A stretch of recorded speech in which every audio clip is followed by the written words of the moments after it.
What's up, guys? It's dynastymttops back again. Post NFL draft, 4 days out. Obviously, Jeremy's with me, my fearless co-host. How are you tonight? I'm doing fantastic. I got my fill of the NFL with the draft here. We got some fresh material. We got new material. Let's jump into it, man. Yeah, dude, all kinds of fresh material. We've been talking about these guys for the last, 3 months now. And I continually have said how it has been a questionable class. And now that comes to fruition, and we're going to talk about it. But first off, we got a couple news things going on. We're definitely going to talk about the Aaron Rodgers Steelers thing going on that we heard from Shefty earlier today. Also, we're going to talk about some quick fifth-year options because all the options have to be done by May 1st, I believe, for the 2023 class for 2027. So we're going to just briefly go over who got the option, who's working on contracts, who didn't get the option, stuff like that. I'm guessing most people can figure that out. But it's only the first-round picks, and we're only going to talk about, obviously, fantasy-relevant players in that aspect. So first off, we are going to go to Adam Shefty's source here, where Aaron Rodgers and the Steelers have an interesting thing going on. The Steelers placed a rare right of first refusal tender on Aaron Rodgers, meaning that he can accept a 10% raise off this last year's salary, which would pay him about $15 million this season. Not bad for a 40-whatever-year-old. And the Steelers also now will have the right to match any offer sheet he would sign with another team. As another condition of the tender, this is the part that I'm kind of intrigued by, Rodgers would only be able to sign with the Steelers once training camp begins. So we kind of briefly talked about this beforehand. I'll let you start, and then I'll fill in my opinion on this. But kind of curious to get your opinion on this since it is brand new. We're here on Tuesday, and it was just started today. So it just came out today. So. Yeah, you informed me on this in our pregame or pre-chat or appetizer, if you will. It's the ultimatum that you mentioned. It's the Steelers saying, "Hey, you're gonna play with us or nobody." But to me, what this highlights is it helps make Aaron Rodgers make a decision faster, because if he does have a desire to play elsewhere or get a longer contract elsewhere, he's going to have to come out of this shady hole he's in, and he's going to have to start hitting the ground with some door-to-door salesmen here with his agent and whoever else is in his party. So he's going to have to make a decision here quickly if he wants to do that elsewhere. Now, if he's hard set on being a Steelers quarterback, just say it. But we know how Aaron Rodgers has been the past 6 to 8 years. We know how much of a diva he possibly could be. So he's not going to say it. But and the negativity aspect of this, by giving him that ultimatum, you're going to play with us or no one by training camp, he doesn't have to make a decision now until training camp. So it depends on how you want to look at it. He can either be rushing to the decision if he wants to come back and play, but then he's also going to have where he could sit back if he wants to come back and just play for the Steelers, because he now has until training camp as opposed to the Steelers originally giving him a deadline. So ultimately, this can go two ways, and I think it's ludicrous that the historic franchise of the Pittsburgh Steelers is being held hostage this way, especially after the draft that we've had and our current quarterback room. I'd like to see that play out.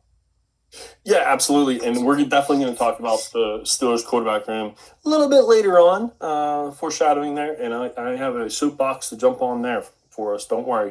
However, for Rodgers, this is basically saying you're playing for us, retiring, or someone's going to way overpay you. I don't think they're going to pay more than 15 is kind of where this is coming from as well. Agreed.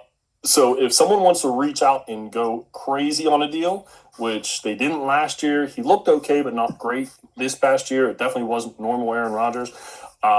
He's another year older. He got another year of mileage on him. It's right. Like a vehicle, man. It's just the value is decreasing regardless what the resume is, regardless what the trips that vehicle has been on. The value is decreasing as the age goes. Yeah, and don't forget, he doesn't lie very often. So, and he went on Pat McAfee last year before he became a Steeler and said if he does play another season, it will be his last season. So I don't know why anyone's questioning if he's coming back or not. I never really thought he was coming back.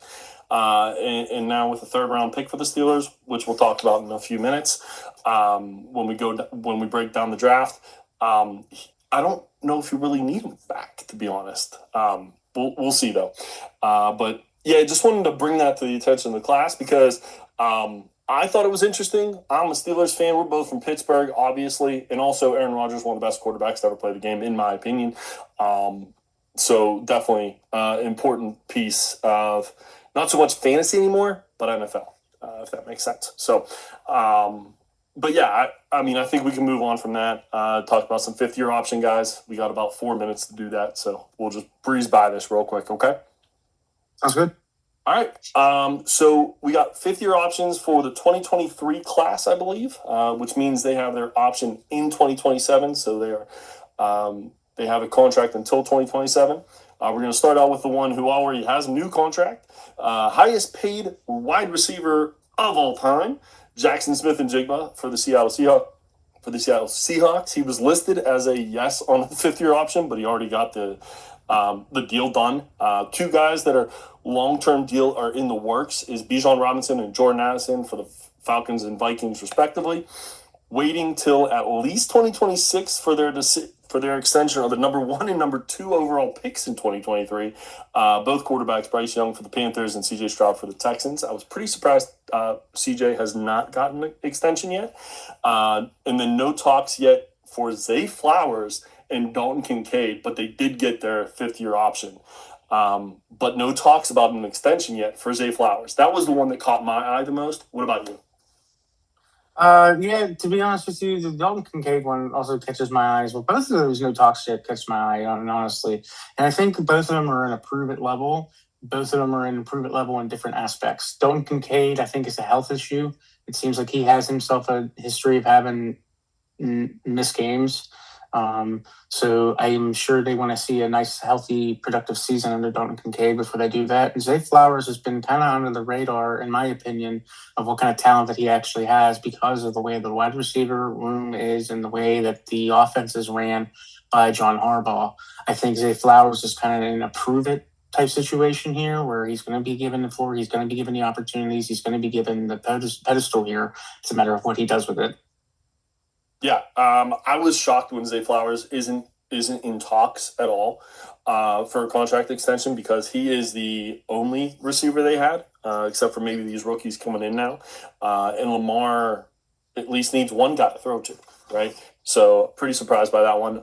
The other one, like I said, C.J. Stroud not having talks until after the 2026 season from speculation at least is kind of surprising me. He had a great rookie year. I thought they'd be like jumping for joy, ready to sign him already. But his last 2 years have been kind of questionable. So maybe that's the reason why. And then obviously Bijan's going to get his long-term deal done. You don't let the number 1 or one of the top 2-3 running backs in the NFL walk. Speaking of which, there was another running back who was in the first round that we did not talk about, which is Jahmyr Gibbs. And the reason is he did not get his fifth year picked up because he's getting a contract extension by the start of the regular season is projected in 2026. So he doesn't have the fifth year option, which I was really surprised by, but they're pretty confident that he'll be the highest paid running back in the NFL until Bijan probably gets his deal done, right? So for like 13 days or so, or whatever the deal gets done, he'll be the highest paid running back. And then I think that's what Bijan's probably waiting for as well, is my guess. I'm wondering who's going to drop first.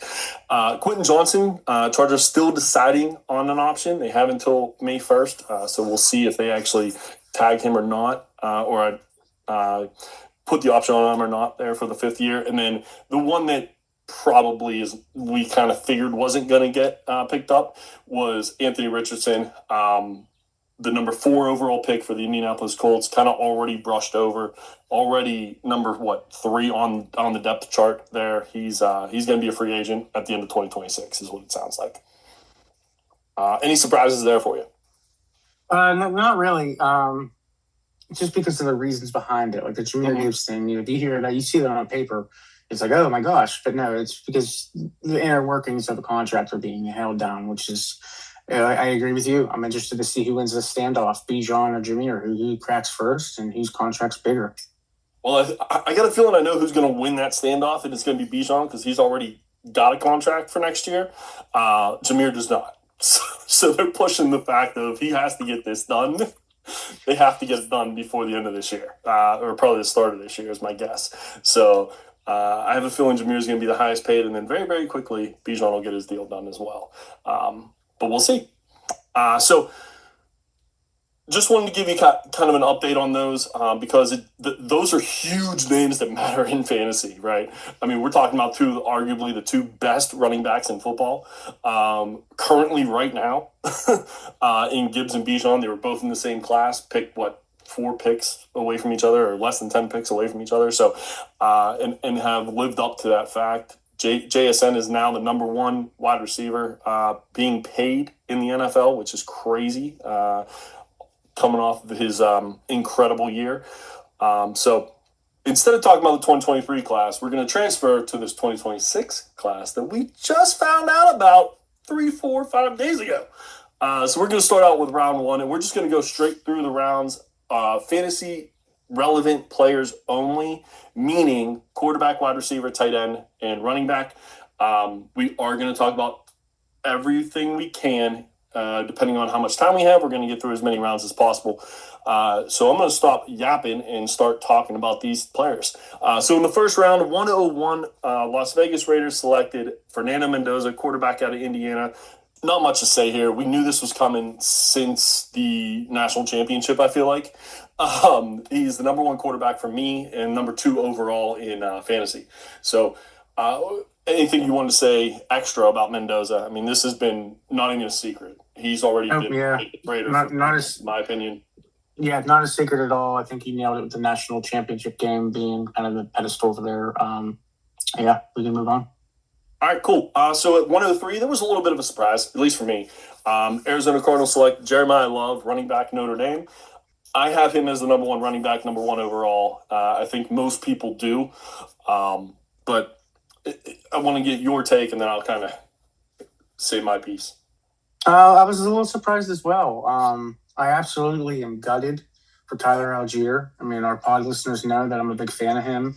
I was super stoked about the opportunity he was going to get in Arizona. I think he clear cut beats out that running back room that is not very crowded.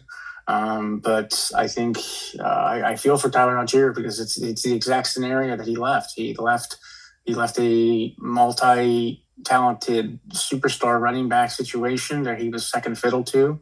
And he's now in a multi-talented running back situation that he's second fiddle to. So, I mean, I feel for Tyler Algier the most. But, yeah, overall, a little surprised that the Cardinals took him at this spot. They were calling this out for about 3, 4, 5 days really strongly. I just thought they were bluffing on a trade, but they were not bluffing. They took their man, and we'll see how this backfield falls out.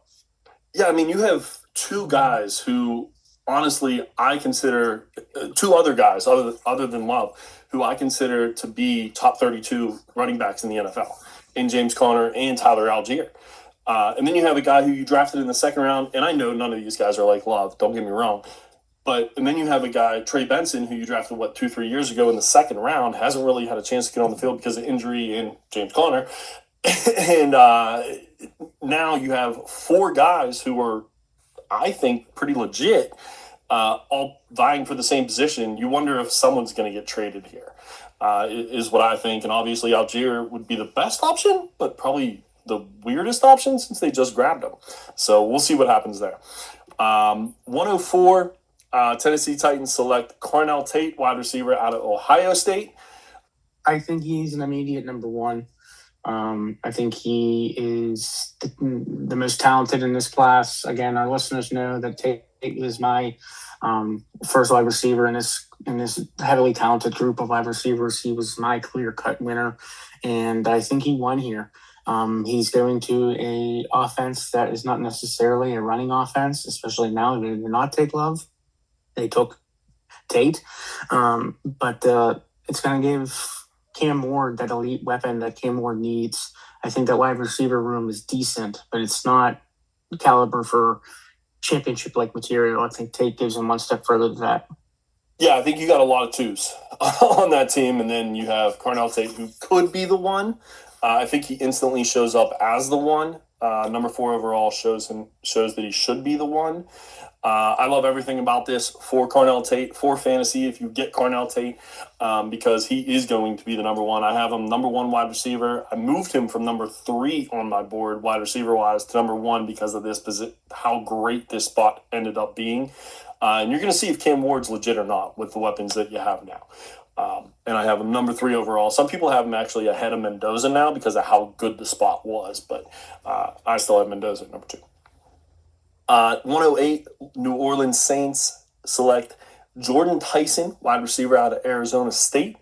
I'm going to go first on this one because it really is interesting that probably one of the most injury prone wide receivers, superstars, and Chris Olave is now paired with one of the most injury prone college players in Jordan Tyson.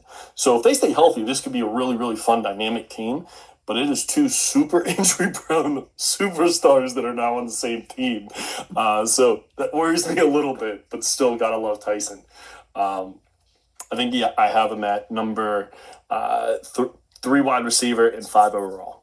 I can get down with those rankings. But yeah, it's a good point out by you about Tyson and Olave. Maybe the Saints are looking at 2 halves equal a whole here, and if we can get 10 to 12 games out of Olave and 10 to 12 games out of Tyson, it's a win. And that's the worst case scenario. I'm sure these teams are not going into it thinking about this. You know, they're anticipating obviously healthy players and fulfilling successful 17 game seasons. But yeah, I kind of like the spot for Tyson just because of his injury history and on the team. If he can get himself healthy, will be, like you mentioned, a fantastic dynamic between him and Chris Olave. Yeah, and kind of like Cam Ward, we're going to know if Tyler Shuck is a legitimate quarterback or not very fast with what they've done in this offseason for the Saints. Number 1, or the 13th pick in the first round, Los Angeles Rams select the surprise of the draft, Ty Simpson, quarterback out of Alabama. Yeah, total surprise here for me. I kind of follow the Rams just because of my fantasy relevance. I have a few of them. And I'm a huge fan of Matthew Stafford. I'm surprised with the pick at the spot that it's at. Knowing that you're presently working on a contract extension for Matthew Stafford, knowing what the quarterback class is like next year, why not wait till next year?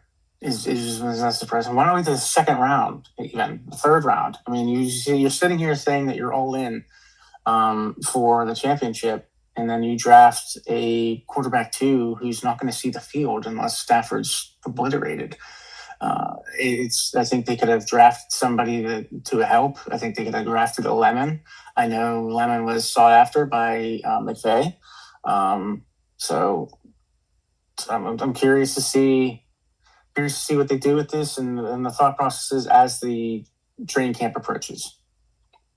Yeah, there's a couple things for me here. It's a questionable pick, but McVay and Les are usually right. So let's give them a little bit of grace because they figure things out better than anybody, I believe. Them and the Eagles are kind of whatever they touch turns to gold, it seems like. The other question I have is, do you think they have everything to win now? And this is a luxury pick. That's what it sounds like to me. But then they go out and get another tight end later on when Sadiq is on the board, who is probably the best catching or receiving tight end in this draft. And you go out and get a tight end that doesn't block at all and is a good receiving tight end, but not as good as the one you could have gotten at 13. It baffles me. It's going to be nice it's the perfect spot for Simpson. And that's why he actually flew up my board. I'm not a fan of his right now, but get McVay into him a little bit. He could be really good once he finally gets that start. So I have number 2 quarterback, which is how most people had him, but I have him 9 in fantasy right now. Because if you're later in the draft and kind of have a team that can win now, and you can put him on your taxi and just wait and let McVay get into him, I think you might have a franchise guy in this draft, which isn't. There aren't too many of those in this one. So, New York Jets at 16 select Kenyon Sadiq. Previously mentioned Kenyon Sadiq, tight end out of Oregon. He's my number 1 tight end.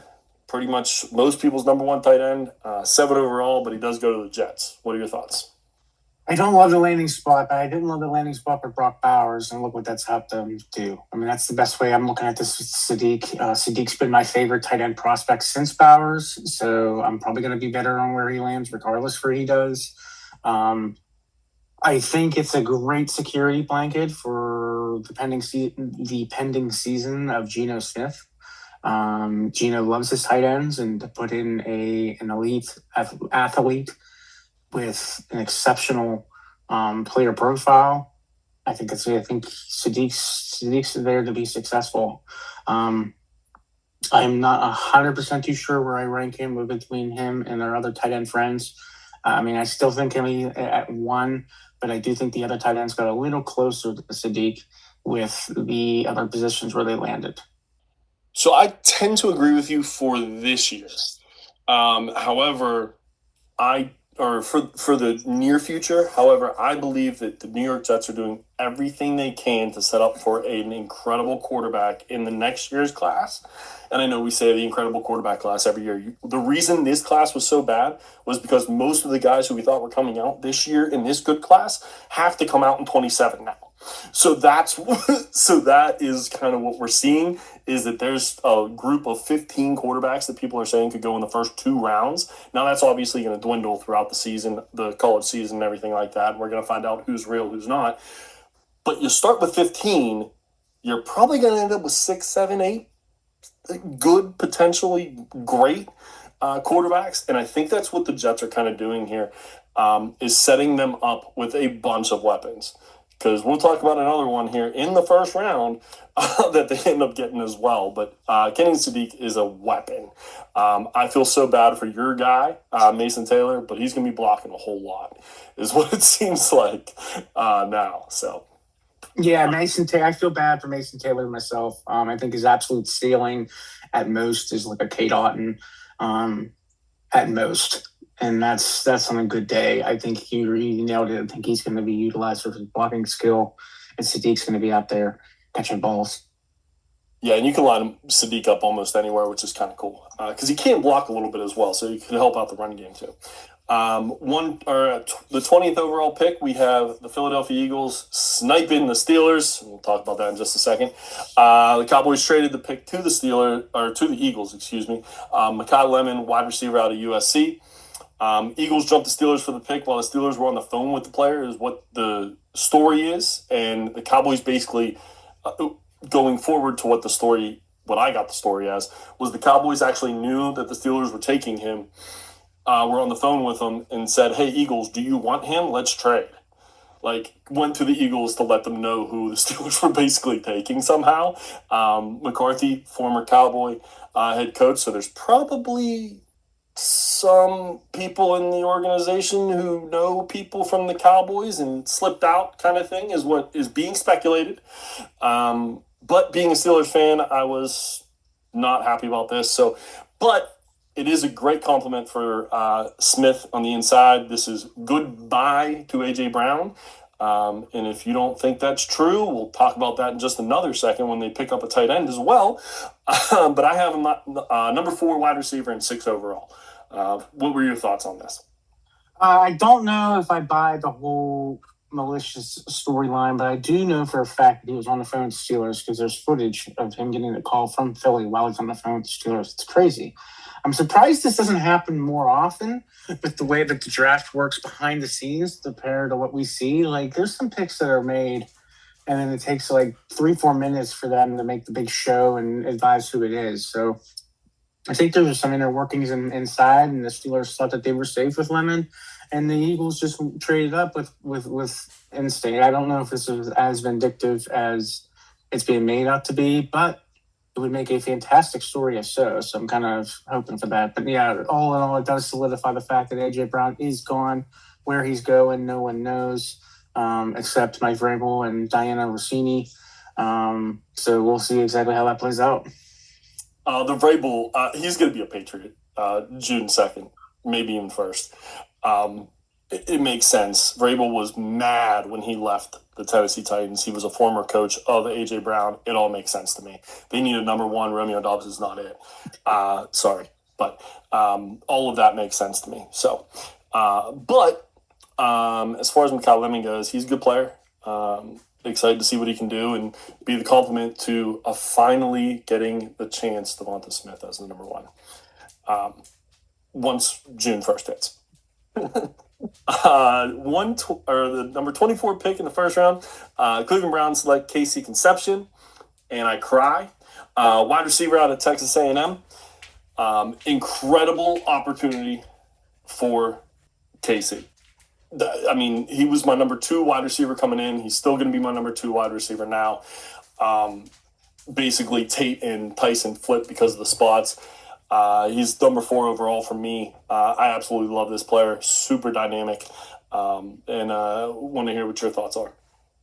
I think he's super dynamic. I just wish he was going into a better opportunity. I think you'd like the opportunity more than I do. I think the QB questions are a little bit more stronger for me in regards to drafting an individual like KC.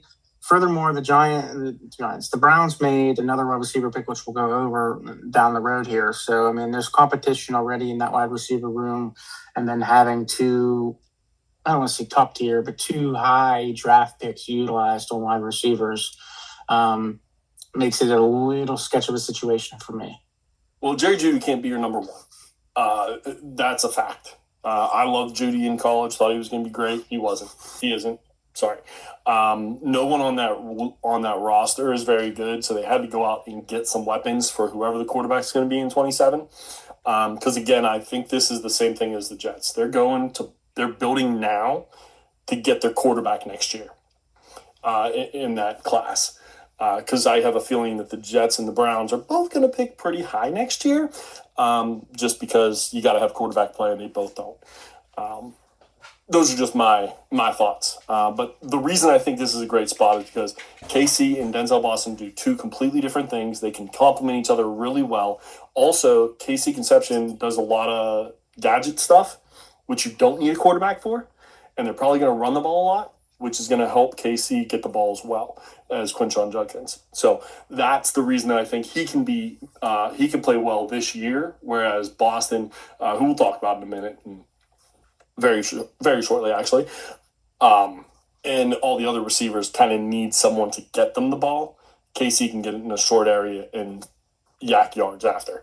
So that's why I like the spot so much better. Not because of the quarterback, as we know from previous podcasts.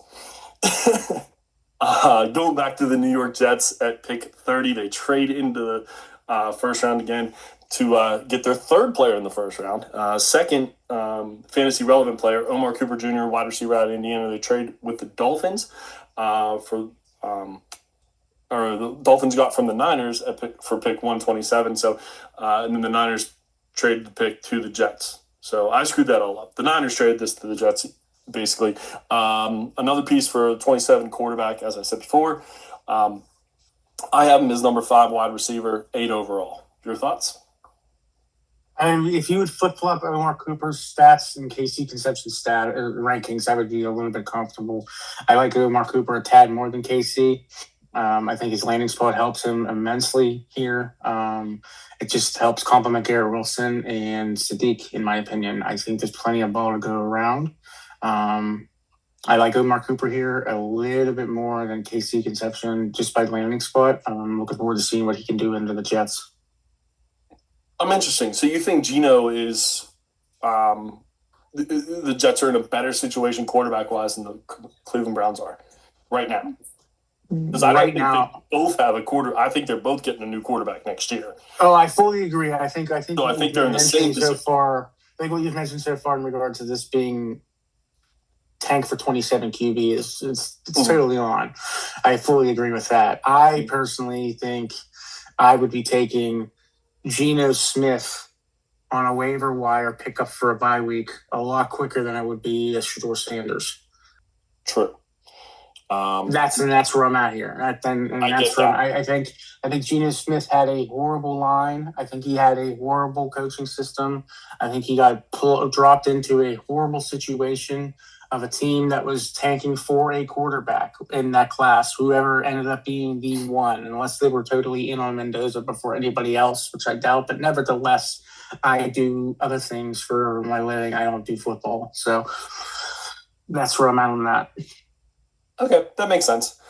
So for this year, you think it's a better spot right now, being beside Garrett Wilson versus kind of having it to yourself.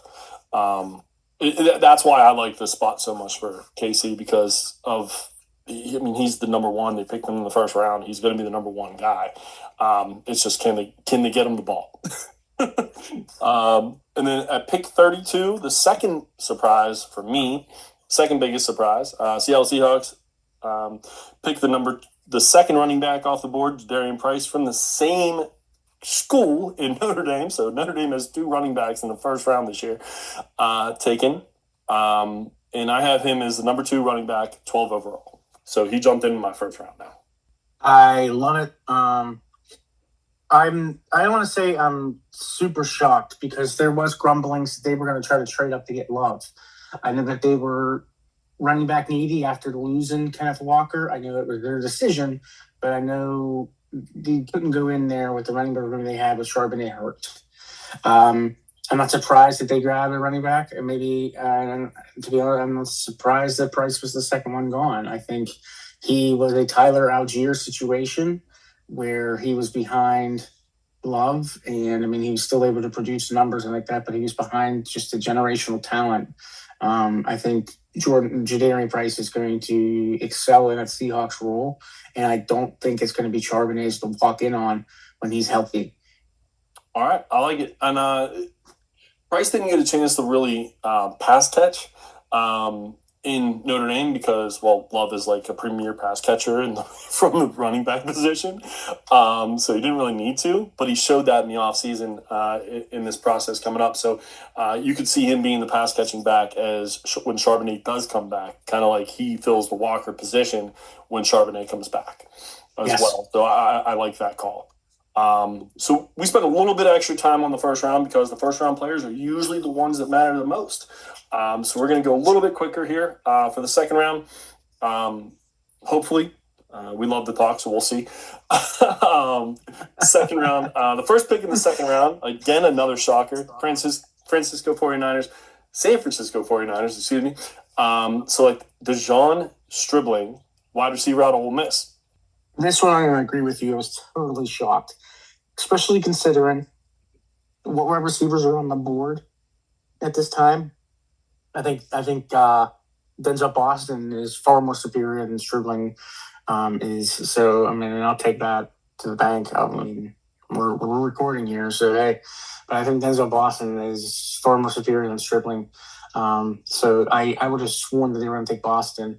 And second, I know that they received a ton of calls of teams trying to trade up to get that first pick in that second round. So I'm a little bit more surprised that they didn't trade back than I am that they took Stribling. But nevertheless, a surprising move all around. A little confused on how the Niners handled that accordingly. Yeah, I have him as my 14th wide receiver now. I had him even lower before, but with the second round capital, you had to move him up. And 22nd overall, so he's still in my second round, but late, fantasy-wise. So we'll see what happens there. There's a lot of wide receivers there. They are older, but there are a lot of receivers there.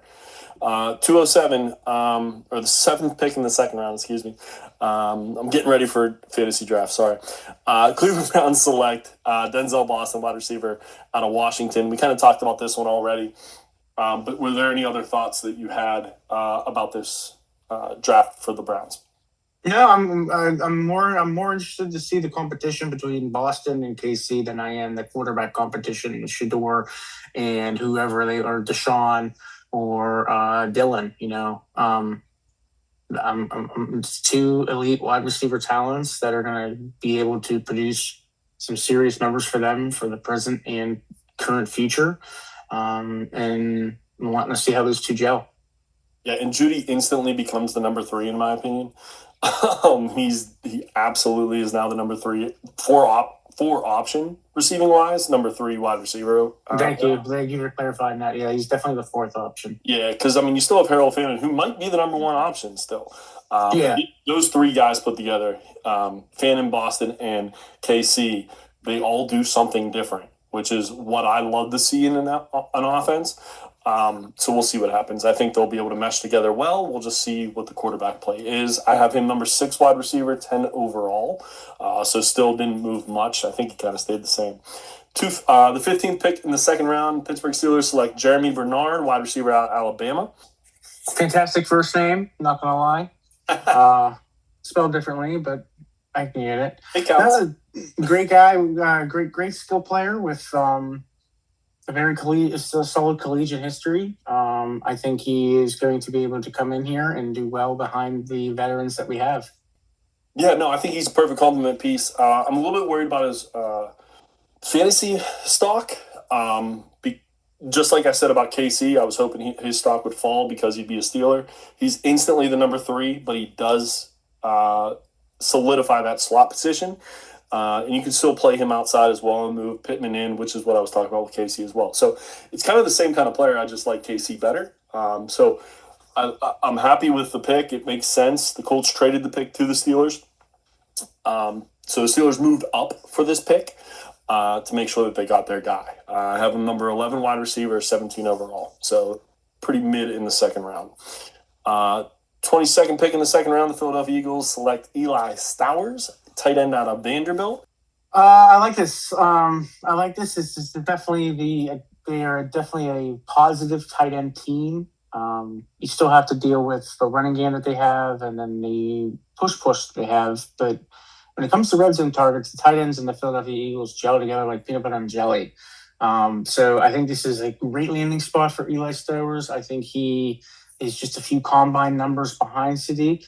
In regards to overall talent and skill set, I think Sadiq being such a combine winner has overshadowed Stowers' skill set, talent, and overall physical attributes of the player. So I'm looking forward to seeing what he does under Philly's umbrella and in the red zone. Yeah, this is eerily similar to the Ertz Goddard a few years back when Ertz was the starter and they drafted Goddard knowing he was going to take over for Ertz. It looks very similar because Goddard has a 1-year deal. So I have a feeling Stowers is going to be the number 1 option at tight end for them in 27 and maybe start creeping in there in 26 because they didn't get him to block, I can tell you that. But I have number 2 tight end and 15 overall. The 24th pick in the second round was the Jacksonville Jaguars select knee. I'm going to get this name wrong, or Kircher, for tight end out of Texas A&M. So real quick, I think this fills depth, and that's it. I would stay away from this player. I don't have him ranked in my top 60, so I stay away. I fully agree. I think this is a blocking tight end coming in to save the day. Mm-hmm. Definitely a death piece. I'm not touching him. He did get some great draft capital, though, we got to say. Same with this next guy as well, I think. Maybe not. The 27th pick in the second round, Houston Texans select Marlon Klein, tight end out of Michigan. Michigan produces some tight ends. Let's not forget about that. But he is more of a blocker than a receiver. I'd stay away. It's great news for Schultz, meaning he's going to be the pass catching tight end for this offense. And again, I don't have this guy ranked currently. If something happens to Schultz, that may change. But right now, he's the 2, maybe the 3. Full agreement. I'm staying away. Okay, perfect. Sorry about that. And then we have another tight end drafted in the 29th pick of the second round. Los Angeles Rams select Max Clare. Tight end out of Ohio State. I was scratching my head on this one, I'll be honest. There is already 4 tight ends on that team that are pretty good, and now you bring in another one. Terrence Ferguson was drafted last year, I believe, in the second round as well, and now you bring in another one. So again, it is the Rams, and everything turns to gold somehow for them. So we got to see what happens. But it was a scratch your head moment. I have him number 6 tight end, 43 overall, because of the position that he's in. I have him a little higher on my tight end list. I think this is a great talent at a horrible position. It's a horrible landing spot. Agreed. Yeah, I think he. I'm a big fan of Ferguson too. So my tight ends for last year both got nuked in this draft. But yeah, they just signed. It's Higbee, I believe. They signed him to a 2, if not 3-year extension. So what they're doing in the tight end room, I don't know. Great talent, terrible landing spot. Yeah, and I mean they still have Colby Parkinson and Davis Allen to round out that those 5 tight ends that I was talking about. So I don't know what's going to happen there. Pretty interesting. And then we get into round 3. This is the first pick for the Arizona Cardinals. The first pick in the 3rd round. Excuse me. Carson Beck, quarterback out of Miami, played the number 1 overall quarterback in the national championship. So he gets drafted as the number 3 quarterback. Your thoughts? I like this spot. I think he's going to be able to get an opportunity. He's a proven winner. I think this is a great shot with great weapons for him to be a part of. So yeah, I think he lucked out more than Ty Simpson. And Ty Simpson was spent on a 1st round draft pick. But I think we're going to see some Carson Beck this year. Oh, yeah, absolutely. Once the Cardinals I don't think the Cardinals are going to win very many games. This isn't going to help them either. But I don't foresee the Cardinals winning too many games. So with that being said, they have to see what they have in this kid. So I got a feeling very quickly they're going to be moving to Carson Beck. I have him as my number 4 quarterback, 21 overall, just because of the opportunity. I don't think he is very fantasy relevant. But if he does get a start, he's one of the 32 quarterbacks to get a start, so you should probably have him on your roster. That's the way I kind of look at that one. The 5th pick in the 3rd round, Chicago Bears take Sam Roush, tight end out of Stanford. A tight end was drafted by a non-tight end needy team.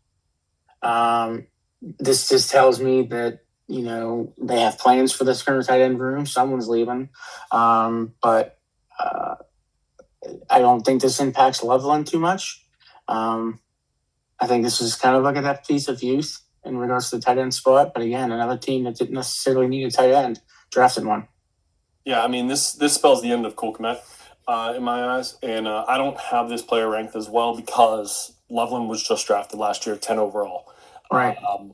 He's the backup at best. And this year he's probably number 3. He's definitely number 3. They're going to milk Kmet for all he's worth, and if he's in the contract year, Kmet's going to want the ball, and if he's not, he's going to want to be able to produce some numbers for his next team. The writing's on the wall now. You're right. Kmet is gone. It's just a matter of how much will we see him this year versus this Sam Roush guy. Yeah. Absolutely. The 7th pick in the 3rd round, Washington Commanders take Antonio Williams, wide receiver from Clemson. I loved this pick for the Washington Commanders. Antonio Williams was one of the bright spots for Clemson whenever he was on the field. I have him number 10 wide receiver at 16 overall. He fills a need and can be a potential star because the only other receiver that is better than him on this team, in my opinion, is T-Mac, Terry McLaurin, and he's almost 30? So there's a major opportunity here with a young quarterback as well. So very excited for this. Couldn't say it better myself, man. This is going to be fun to watch his development this year and what kind of opportunity he gets. Cool. 9th pick in the 3rd round, New Orleans Saints select Oscar Delp, tight end out of Georgia. The one thing I do want to say is that I wasn't a huge proponent of Delp. However, I did hear about him a little bit. He jumped into my number 3 tight end, 27 overall, because this is the end of Juwan Johnson, is what I hear. And UGA Georgia, has produced some strong tight ends in the recent past. So in Bowers and Washington, so he's just the next one on that list. No, I like this pick, and I like your ranking of 3. He's 3, Claire's 4 for me. I love this landing spot. I think he's going to get immediate opportunity. And again, these Saints are getting some weapons here for Tyler Shuck. So let's see exactly how he does. Oh, and they ain't done yet. Well, hopefully we get to him, but we might not. But the number 10 pick in the third round was the New York Giants select Malachi Fields, wide receiver out of Notre Dame. Another pick that I absolutely loved, but I will let you talk first.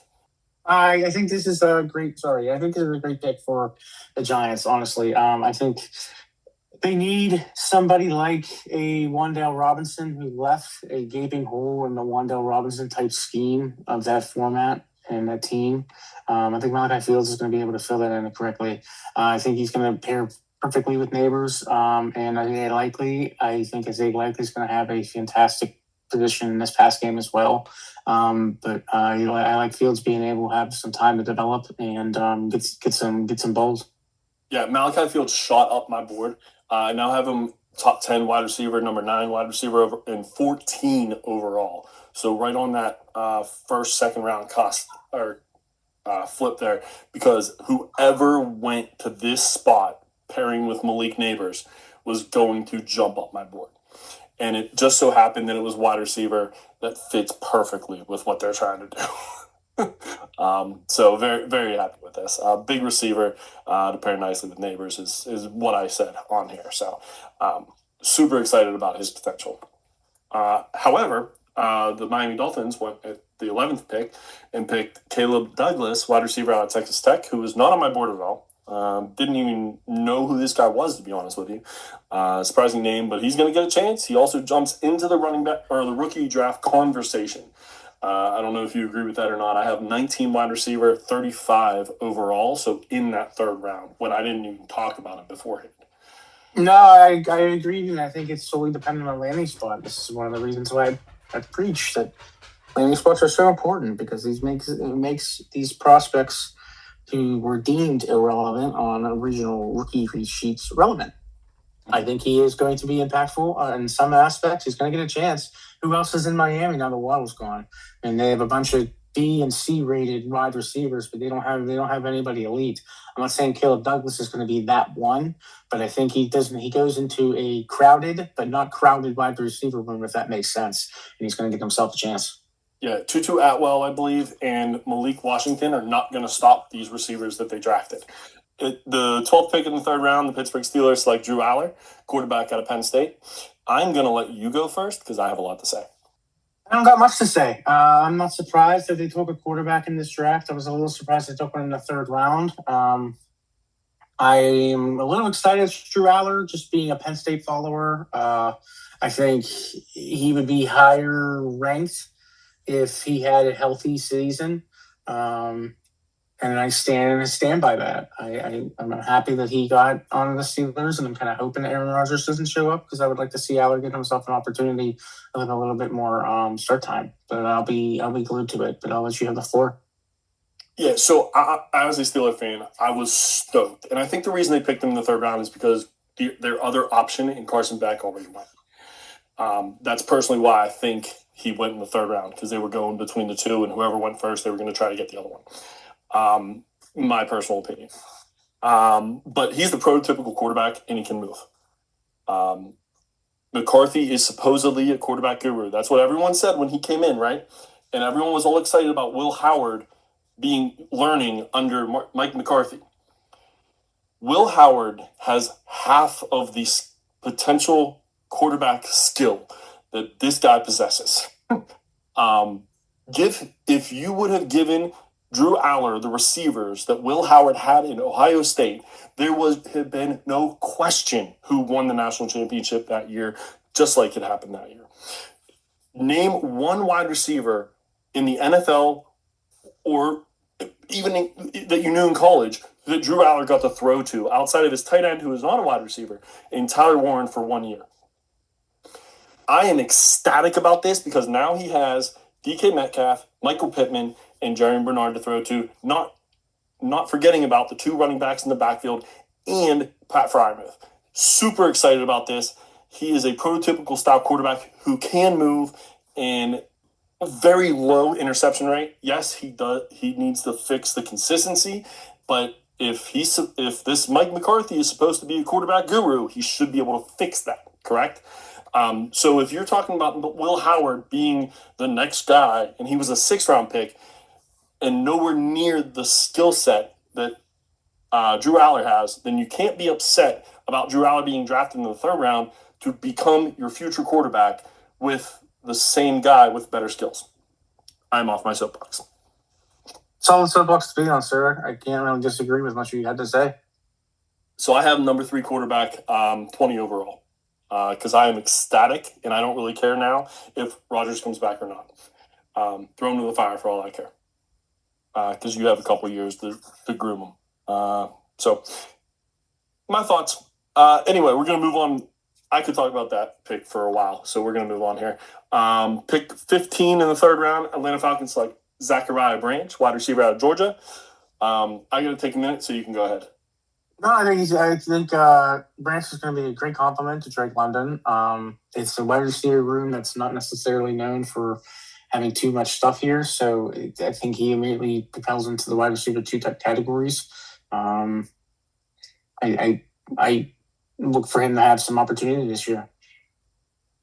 Yeah, no, in my opinion, he's the instant number 2 wide receiver in this room. Number 3 or 4 pass catcher, depending on if you consider Bijan probably ahead of him as well as Pitts.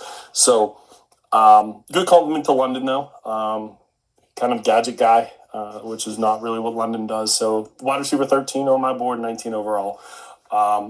Next up, Baltimore Ravens select in pick 16 in the 3rd round, Jacoby Lane, wide receiver out of USC, the other wide receiver from USC. I have him number 12 wide receiver and 18 overall. I like this spot. Baltimore needs a wide receiver, and they got one with him. He had fantastic numbers with USC. I like what he's going to be able to do under Lamar. Yeah, they finally have a big wide receiver to pair with Flowers, which is kind of nice to see. Wide receiver 2 instantly, in my opinion. 19 in the 3rd round was the Carolina Panthers select Chris Brazzell, wide receiver out of Tennessee. This was a steal. Flat out steal. Perfect guy to compliment with Tet. And unfortunately, I just traded for Xavier Legette thinking that he was going to be the 2. Well, that's not going to happen anymore. So Legette is pretty much irrelevant now. So if you have him, sorry for your loss, like me. Yeah, I'm a big Legette fan. I think I'm a big fan of his character rather than a skill set. A dude with the accent that sounds like Farmer Fran from The Water Boy who rides a horse. Like the dude's crazy, man. And I'm all in on the play. I'm all in on the character itself, but the player, he's definitely getting buried in the depth chart. He's definitely getting buried in the opportunity here. And Brazzell, I just don't want this to turn into a roast of Legette. Brazzell is definitely going to complement Tet better than Legette ever has. And I'm looking forward to seeing how Brazzell can gel into the NFL world with Bryce Young. Yep, I have him wide receiver 8, 13 overall. So right on that 1-2 turn. The 20th pick in this 3rd round, Tampa Bay Buccaneers select Ted Hurst, wide receiver out of Georgia State. I love the player. I hate the spot. I'm starting to gain a little bit of traction on the spot because of listening to other people, but it is a full wide receiver room with Godwin and Buka, McMillan, the 2 Johnsons who think they're really good. We'll see. So at best, I think he's 3. He could possibly be 4 to start with Jalen McMillan. He's been talented. Does this give you a Godwin or McMillan trade? That's where my head goes. I had him number 17 overall, or number 17 wide receiver, 30 overall. He fell drastically for me whenever I saw the landing spot. No, I agree. I think he deserved the fall is deserved because of the landing spot.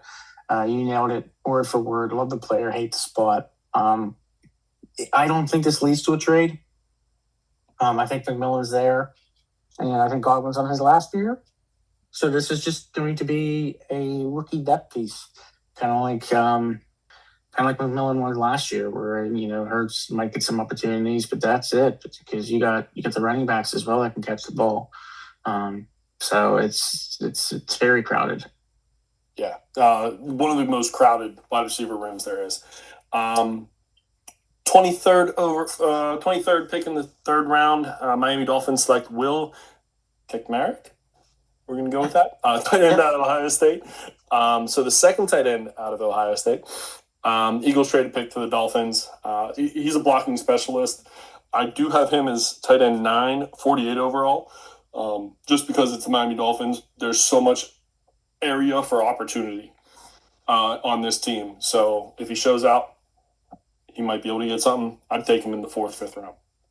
Couldn't agree more. I think this is highlighting how much they want to run the ball, which your chain stocks are going to be through the roof even more if he is successful at bringing that blocking capabilities to a pro level. Yep. 25th pick in the 3rd round, Chicago Bears took Xavier Thomas, wide receiver out of LSU. You can go ahead with that one. Yeah, he's a little early for what we had him ranked, but definitely he's fast. He ran a 4.28 40-yard dash at the combine, so nice shot of speed there for Chicago. Yeah, I'd take a flyer on him in the 5th round. If you have a 5-round rookie draft, that's a lot of rookie draft picks. Wide receiver 26, 57 overall. 26, in the 3rd round was San Francisco 49ers took Kalen Black as the number 3 running back coming out from Indiana. Short yardage is what I was kind of thinking, but a surprising name. No hands whatsoever from what I hear. But he's going to be in the draft conversation because he was the 3rd running back off the board. Both picks for the San Francisco 49ers are questionable at best to me. I had him at running back 7, 34 overall. I like the rankings. I definitely think he's going to be a short yardage back for the Niners, but as long as CMC's there, it's going to be minimal to no opportunity, in my opinion. Yep. Miami Dolphins picked at the 30th pick in the 3rd round, Chris Bell, wide receiver out of Louisville. Amazing opportunity to be the wide receiver 1. There is so much potential with this guy. He would have been higher if he was healthy, I believe, throughout the process. He fell due to injury, but the talent is absolutely there. I have him as my wide receiver 7, 11 overall because of the potential number 1 type of capability, and I don't think Malik Willis is going to be the starter very long, just like the Jets and the Browns. 31, New England Patriots select Eli Raridan, tight end out of Notre Dame. Good all-around tight end. Henry's getting older, so Henry's getting older, so they need someone to replace him. They haven't found it yet, so could be another weapon for Drake May, which would be great. I have him as the tight end number 4, 36 overall.